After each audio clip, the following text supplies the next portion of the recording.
Hello kids, कैसे हो सब लोग। You are with Tatvam education and I am Hitasvi Joshi. Online teaching चल रहा है, 2 साल हो गए है ना, ऑलमोस्ट होने को आए। थोड़ा सा बोरिंग लग रहा होगा, आई एम श्योर। ऑफकोर्स टीचर्स के साथ पर्सनली पढ़ना और फ़ोन में पढ़ना थोड़ा डिफरेंस आ जाता है, लेकिन इस बोर्डम से ना थोड़ा बाहर निकलते हैं। कैसे? with this very interesting chapter, and that is metals and non-metals, one of the very important chapter from your chemistry. Okay, अगर ना मज़े से पढ़ोगे ना तो मतलब you will find this chapter very interesting. Okay, this is the starting of your pure chemistry. अच्छा, ये चैप्टर के बारे में मैं इतना क्यों बता रही हूँ? क्योंकि this chapter is important for your class 8 as well as it is important for your class 10. क्यों? क्योंकि क्लास 10 में भी the same chapter is there, बस थोड़ा और डिटेल में आएगा, कुछ और एग्जाम्पल्स आएंगे, कुछ नए वर्ड्स आएंगे, राइट। लेकिन जो बेसिक कंसेप्ट है वो आपका सेम रहेगा। तो अगर आपने अभी इसके कंसेप्ट्स क्लियर कर लिए, it will be very helpful for you in your coming years. Okay, start करें। About metals and non metals. नाम से थोड़ा बहुत आइडिया आएगा तुम लोग को कि हम कुछ अलग अलग चीज़ों के बारे में बात करने वाले हैं, जिसमें से कि कुछ होगी मेटल्स, कुछ होगी नॉन मेटल्स। अच्छा, आपके घर में कॉपर की बॉटल होगी, पानी की हो सकता है ना, अभी बहुत ट्रेंड चल रहा है उसका, that copper is a metal, right. आप बड़े बड़े ब्रिजेस देखते हो, काफ़ी सारी चीज़ें बनाई हुई है किससे? आयरन से, राइट। तो iron is once again a metal, right. ऐसे तो हम बहुत सारे एग्जाम्पल्स देखेंगे। अच्छा, आप इनहेल क्या करते हो? You inhale the oxygen gas, है ना, तो oxygen is a non metal. तो ऐसे कुछ कुछ मेटल्स एंड नॉन मेटल्स के बारे में आपको पता है। ओके, अच्छा, अब इमेजिन करो कि आपने ना कुछ नया ही एलिमेंट ढूंढ लिया। अच्छा, एक नया वर्ड आया, एलिमेंट। एलिमेंट क्या होता है? बेसिकली ना, देखो बच्चों, कोई भी चीज़ को आप हाथ में लेते हो, उसको तोड़ना शुरू करते हो, तोड़ते तोड़ते तोड़ते तोड़ते आप एक ऐसे पॉइंट पे पहुंच जाओगे जहां से you will not be able to break it further, right. This last part is known as the element, right. Material को ब्रेक करने से जो लास्ट में मिलता है, a part which can not be broken down, it is known as the element, right. Elements को हमने divide किया है इन 3 पार्ट्स। हाँ, हम इन्वेंशन की बात कर रहे थे। जैसे आपने कुछ नया एलिमेंट इन्वेंट कर लिया, अभी तक ना टोटल 118 एलिमेंट इन्वेंट हो चुके हैं। ऐसे 118 एलिमेंट्स। इन एलिमेंट्स को हमने डिवाइड किया है in 3 categories, that is metals, non metals and metalloid. हालांकि मेटलॉइड आपके सिलेबस में नहीं है, but we will know about it little bit, ठीक है। चलो, तो आपको कैसे पता चलेगा कि मैंने ये जो नया एलिमेंट इन्वेंट किया है, whether it is a metal, a non metal और अ मेटलॉइड, राइट। तो अगर आपको उसकी कुछ प्रॉपर्टीज़ के बारे में पता है तो you can easily decide whether this is metal, non metal और मेटलॉइड। तो बस ऐसी ही प्रॉपर्टीज़ के बारे में हम पढ़ेंगे इस चैप्टर में। ओके, चलो।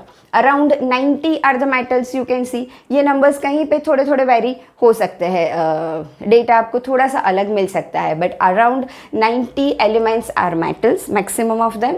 20 are non metals and remaining 6 are the metalloid, ठीक है। चलो, थोड़ा सा बता देती हूँ मेटलॉइड के बारे में, फिर हम इसके बारे में ज़्यादा बात नहीं करेंगे। मेटलॉइड ऐसे होते हैं, see we are going to learn in detail the properties of metals and non metals. तो ये मेटलॉइड ऐसे एलिमेंट्स होते हैं जिनमें कि कुछ प्रॉपर्टीज मेटल्स की भी होगी, कुछ प्रॉपर्टीज नॉन मेटल्स में भी होगी। जैसे कि आप लोगों में कुछ प्रॉपर्टीज अपनी मम्मा से भी होगी, कुछ प्रॉपर्टीज अपने पापा की भी होगी, समथिंग लाइक दैट, ठीक है। तो इनको हम बोलते हैं metalloid, right. That much is enough for you for now. चलो, कौन सी प्रॉपर्टीज़ के बारे में हम पढ़ेंगे? तो प्रॉपर्टीज़ 2 टाइप्स की होती है, physical property and chemical property. Okay, physical properties क्या होगी? The outer appearance. किसी भी चीज़ को आप देख के ही बता सकते हो वेदर दिस इज मेटल और a non metal, that is known as the physical property. Okay, अच्छा, केमिकल प्रॉपर्टीज़ क्या होगी? उस चीज़ का जो पाउडर है आपके हाथ में, जब आपको उसको केमिकली रिएक्ट करना है, तो कैसे आप डिसाइड कर सकते हो कि ऐसा रिएक्शन हुआ तो ये मेटल का हुआ या नॉन मेटल का हुआ, ठीक है। So that will come in the chemical properties. So for now we will start with the physical properties. Okay, चलो, बहुत सारी है, अभी हम लिस्ट कर रहे हैं। ओके, बट वो प्रॉपर्टीज़ को जानने से पहले वो प्रॉपर्टीज़ में जो कुछ वर्ड्स आने वाले हैं ना, हम उसकी बात कर लेते हैं कि वो होते क्या है, ठीक है। तो अपीयरेंस एक फिजिकल प्रॉपर्टी होती है। अभी ना इसके डिटेल के बारे में, अच्छा चलो लिख लेते हैं। I don't know why I didn't included it, just a minute. Appearance में ना आपके पास एक वर्ड आएगा and that is lustrous. Lustrous यानी क्या? The property to shine. ठीक है, द प्रॉपर्टी टू शाइन। जब भी कोई चीज़ शाइन करती है तो हम बोलते हैं दैट इट इज़ लस्ट्रस। आपको एक मेटल पता होगी, गोल्ड, है ना, ज्वेलरी जिससे बनती है, it shines, right? So that is the property of lustrous, lustreness. Okay, चलो दूसरा है तुम्हारा मेलिएबिलिटी। मेलिएबिलिटी यानी क्या? किसी भी चीज़ में से आप पतली पतली शीट्स बना सकते हो, फॉइल्स बना सकते हो। एल्यूमिनियम फॉइल सबने देखी होगी, राइट? वो हम क्यों बना सकते हैं? क्योंकि हम किसी भी सॉलिड चीज़ को, किसी भी सॉलिड नहीं, सॉरी, मेटल को बीट कर करके, है ना, बीट कर करके उसकी हम पतली सी शीट्स बना सकते हैं, हैमरिंग कर करके। तो the property that allows the material to be beaten in sheets, right? और फिल्म्स भी लिख सकते हो अगर याद रहता है तो। Okay, is known as malleability, right? Next comes the ductility.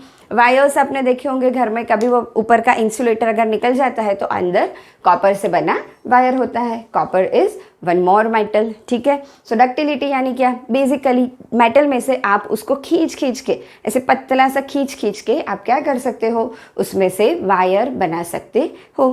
That is simply the ductility. So ductility is the property that allows the material to be the property that allows the material to be drawn into wires, ठीक है? That is known as ductility. Last property है हमारी sonority. अब sonority क्या होता है? That is the property in which the material makes sound when struck. Simple, ये आपको समझ में आएगा। सोचो, कभी रात को सो गए सब लोग, आइसक्रीम खाने का मन कर लिया, चुपके से फ्रीज का दरवाज़ा खोला, अपने कटोरी निकाली, गलती से वो हाथ से गिर गई। क्या होगा? जब वो कटोरी आपके ग्राउंड से, घर के फ्लोर से टकराएगी, इट विल मेक टन टन टन टन टन टन टन टन, है ना? जब तक वो बंद नहीं होगा टेंशन हो जाएगी, पकड़े गए। तो ये जो साउंड प्रोड्यूस हुआ that is known as sonority. Okay, mostly ये डेफिनेशंस देख के समझ गए होंगे तुम लोग कि कौन सी प्रॉपर्टीज इसमें से मेटल्स की होगी, कौन सी नॉन मेटल्स की होगी, राइट? चले आगे। नेक्स्ट हम जो बात करेंगे ना अब कि इसमें से कौन सी प्रॉपर्टीज मेटल्स फॉलो करते हैं और नॉन मेटल्स करते हैं या नहीं करते हैं। So you will get answer of almost 3 to 4 questions. एक क्वेश्चन आ सकता है what are the physical properties of metals. Question number 2, what are the physical properties of non metals. Question number 3, differentiate between metals and non metals, right? And fourth जो हम बात करेंगे कुछ exceptions की, कुछ प्रॉपर्टीज़ होती है लेकिन उसमें हमेशा कहीं ना कहीं कुछ एक्सेप्शन होता है, तो ये एक्सेप्शन में से भी बहुत सारे क्वेश्चंस निकलते हैं। Okay, so let's go towards our next topic. हाँ, चलो, ओके, चले आगे। आई होप बच्चों कि तुम लोग नोट डाउन कर रहे हो साथ में, या तो स्क्रीनशॉट ले लो इसका, बाद में नोट्स बना सकते हो। देखो, सुन के ना हमें लगता है कि याद हो गया, लेकिन एक्चुअली आप जब लिखते हो ना, किसी भी चीज़ को आप नोट डाउन करते हो, तब वो अच्छे से याद रहती है, ठीक है? नहीं लिखा है तो जल्दी से स्क्रीनशॉट ले लो इसका, then we will go ahead. Done done, चलो आगे चले। मिटा रही हूँ मैं इसको अभी। एंड क्या डिस्कस करने वाले हैं अब हम? जैसे अभी हमारी बात हुई फिजिकल प्रॉपर्टीज के बेस पे आप मेटल्स और नॉन मेटल्स को कैसे डिफरेंशिएट कर सकते हो, that's what we will discuss now. चलो, हम ना अलग अलग लिस्ट करने के बजाय सीधा ना डिफरेंशिएट के फॉर्म में ही लिखेंगे, सो दैट जैसे मैंने बोला आपके एक साथ 3 से 4 क्वेश्चन के आंसर वो बन जाएंगे। ओके, चलो, डिफरेंशिएट हमें किन दोनों के बीच में करना है? We have to differentiate between metals and non metals. किसके बेस पे करना है हमें उसको? So that is the physical properties. ठीक है, चलो सबसे पहली फिजिकल प्रॉपर्टीज कौन सी थी? अपीयरेंस, है ना, देख के वो कैसा दिखेगा आपको, अपीयरेंस. सेकेंड हमने लिखा था मैलिएबिलिटी. थर्ड हमने लिखा था डक्टिलिटी. फोर्थ लिखा था sonority. Apart from this, there are some more physical properties. You are little bit familiar with them. That is, अगर हम बात करें स्ट्रेंथ की, एंड नेक्स्ट हम बात करें स्टेट की, कौन से स्टेट में वो एग्जिस्ट करते हैं. लास्ट अगर हम बात करें कंडक्शन की, conduction of heat and electricity. ठीक है, इतनी फिजिकल प्रॉपर्टीज़ की हम बात करेंगे. ओके, चलो अपीयरेंस की बात करें. हमने ऑलरेडी डिस्कस किया कि अपीयरेंस लस्ट्रस, लस्ट्रस यानी कि विच शाइन्स, राइट. कौन शाइन करेगा, मेटल या non metal? Of course it is understandable, है ना. The metals will shine, that is they will have luster, right, while here there will be no luster. ठीक है, easy. Oxygen की हमने बात की थी. कभी आपने देखा ऐसे ऑक्सीजन जा रहा है चमकते चमकते, शाइन करते करते, है ना. They do not shine. ठीक है, चलो सेकेंड मैलिएबिलिटी. वंस अगेन आप ऑक्सीजन को ही ले लो because it is very similar, very familiar to you, right. तो आपने एल्यूमिनियम फॉइल की, एल्यूमिनियम की फॉइल देखी है आपने, सिल्वर की शीट्स देखी है आपने. सिल्वर की कहाँ देखी है? काजू कतरी खाते हो ना जो बड़े मज़े से, उसके ऊपर सिल्वर की पतली सी फॉइल लगी रहती है, right. So silver is also a metal. तो एल्यूमिनियम, सिल्वर, ऐसी सारी मेटल्स को आप हैमर कर करके उसकी पतली सी शीट्स बना सकते हो. आप ऑक्सीजन को पकड़ के बना पाओगे? No, never, right. सो या कुछ सॉलिड, कुछ मेटल्स ना, सॉरी, कुछ नॉन मेटल्स ना सॉलिड के फॉर्म में होते हैं, लेकिन उसको भी अगर आप हैमर करने गए ना, बीट करने गए, जैसे कि carbon. Carbon is a non metal. Charcoal देखा होगा आपने, वुड बर्न करने के बाद जो बच जाता है, that is one type of example of non metal because it is made up of carbon. इसके अलावा भी बहुत सारी चीज़ें उसमें होती है. So we can not exactly consider charcoal as a non metal, but charcoal is made up of carbon. और उसको आप बीट नहीं कर सकते, यू नो, उसके ऊपर आप बीट करने गए तो पूरा उसका पाउडर बन जाएगा, it will break down, right. So हम क्या लिखेंगे मैलिएबिलिटी में, मेटल्स में, yes they do have malleability. Non metals no. देखो नॉन, नॉन है ना इसके नाम में, तो हर जगह नो नो नो नो ही आएगा. ठीक है, बनना है ना मेटल्स के जैसा बनो हर जगह. Yes yes yes yes yes, be very active. Chemical properties में भी हम देखेंगे that metals are very active, non metals are not that much active. चलो डक्टिलिटी. वंस अगेन हमने कॉपर के वायर की बात की थी.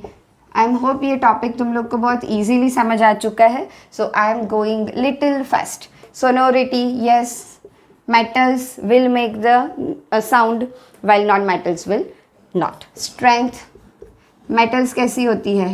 हार्ड होती है ना, हार्ड होती है. You cannot break them easily. जबकि non-metal कैसी होगी? They will be soft, right? चलो नेक्स्ट बात करें स्टेट की. स्टेट metals जो है they will be mostly solid, right? While the non-metals are mostly gases. Carbon के जैसे कुछ है विच विल बी सॉलिड. अच्छा, इसमें हमारे पास कुछ एक्सेप्शंस है, तो हम यहाँ पे लिक्विड भी लिख सकते हैं. We will see the exception just in a minute. Conduction of electricity. अगर मेटल की कोई चीज़ हाथ में ले ली, वो आगे से अगर उसको हीट मिल रही है तो आपका हाथ पीछे भी वो हीट महसूस कर पाएगा, right, because the metals will conduct electricity. Okay, so क्या लिखेंगे? Conduction of heat and electricity. Once again metals yes, non metals no. ठीक है, एक और लिख सकते हैं हम, and that is melting point and boiling point, है ना. कौन से टेम्परेचर पे वो मेल्ट होना शुरू होगी, कौन से टेम्परेचर पे वो बॉयल होना शुरू होगी. Sorry, melting and boiling points. अब मेटल सॉलिड है तो you will have to give more energy, more heat, है ना।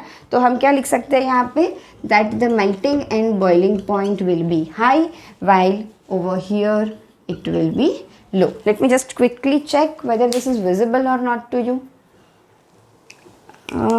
Sorry, just a minute. Is it visible? Yes, it is, right?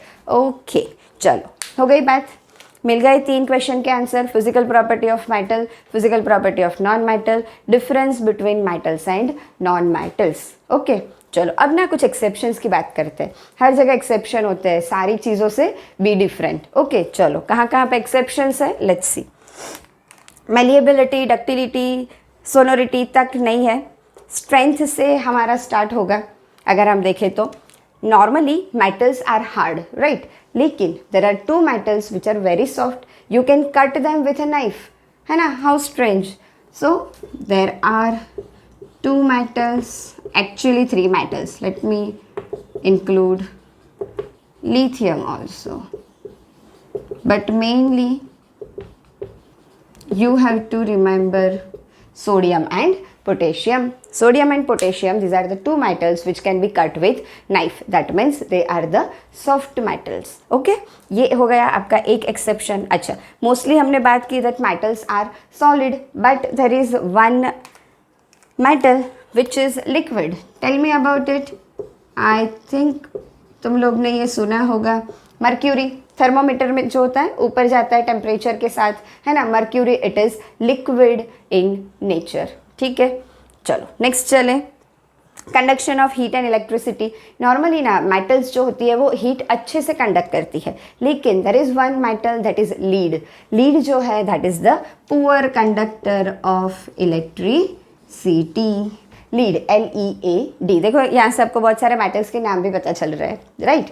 Last में आएगा हमारा मेल्टिंग पॉइंट। नॉर्मली मेटल्स के melting points जो होते हैं ना वो बहुत हाई होते हैं। You have to give high amount of energy to melt them और टू बॉयल देम, राइट। लेकिन हमारे पास 2 मेटल्स ऐसी हैं जिनको ना आप सिर्फ हाथ पे रखोगे और वो मेल्ट हो जाएगी। सोचो, हाथ में रखा सॉलिड फॉर्म और वो मेल्ट होके लिक्विड में कन्वर्ट होने लगा। कौन सी है ऐसी 2 metals? They are caesium and gallium. ठीक है, this are 2 are the exceptions, caesium and gallium. Okay, तो ये हो गए आपके एक्सेप्शंस मेटल के। नॉन मेटल्स भी क्यों पीछे रह जाए भाई, हर जगह ना करके रखा है, हम भी कुछ करेंगे। तो एक नॉन मेटल आई, कौन सी? आयोडीन। आयोडीन एक ऐसी नॉन मेटल है which is lustrous, right. Normally lustre is the property of metals, लेकिन iodine is a non metal which is lustrous. ठीक है, तो ये हो गया एक। अच्छा, नॉर्मली हमने बात की गैसेस एंड सॉलिड्स फॉर्म में होते हैं नॉन मेटल्स जो होते हैं, लेकिन एक नॉन मेटल ऐसी है which is liquid and that is iodine की बहन जैसी, एंड दैट इज़ ब्रोमीन। ठीक है, कैसी होती है ये? लिक्विड फॉर्म में होती है। ओके, अच्छा, दूसरी हमने बात की कि भाई स्ट्रेंथ नहीं होती इतनी ज़्यादा, नॉन मेटल्स आर सॉफ्ट, लेकिन कार्बन का ही एक फॉर्म है and that is diamond, which is the hardest known substance, right? Hardest of all the substances. ठीक है, तो it is the exception in the strength of the non metals. Okay, कुछ बचा मुझे लग रहा है कि कुछ बचा, and yes, that is conduction of heat and electricity. Normally non metals जो होती है वो heat and electricity को conduct नहीं करती, लेकिन एक example है हमारे पास and that is graphite. देखो बच्चों, ये ना कार्बन के ही फॉर्म है। कार्बन में से ग्रेफाइट भी बन सकता है, कार्बन में से डायमंड भी बन सकता है, राइट। मैं ना नॉर्मली मेरे ऑफलाइन बच्चों को बोलती हूँ ये चीज़। Let me share that with you also, and that is आपके हाथ में है। देखो आप ना, अगर आप कार्बन हो तो वो आपके हाथ में है कि आपको क्या बनना है, whether you want to make yourself in a graphite और in a diamond, right. Graphite की तरह डल भी हो सकते हो और डायमंड की तरह शाइन भी कर सकते हो। I am sure you will decide to go towards the diamond, है ना। चलो सो कंडक्शन ऑफ इलेक्ट्रिसिटी होता है नॉर्मली मेटल्स में, लेकिन एक फॉर्म नॉन मेटल का ऐसा है जो कि इलेक्ट्रिसिटी को कंडक्ट करता है, एंड दैट इज ग्रेफाइट। ठीक है, ग्रेफाइट पेंसिल आप जो लिखते हो उसमें जो ब्लैक कलर की लीड होती है दैट इज बेसिकली ग्रेफाइट। ठीक है, so this graphite conducts the electricity. So we are done with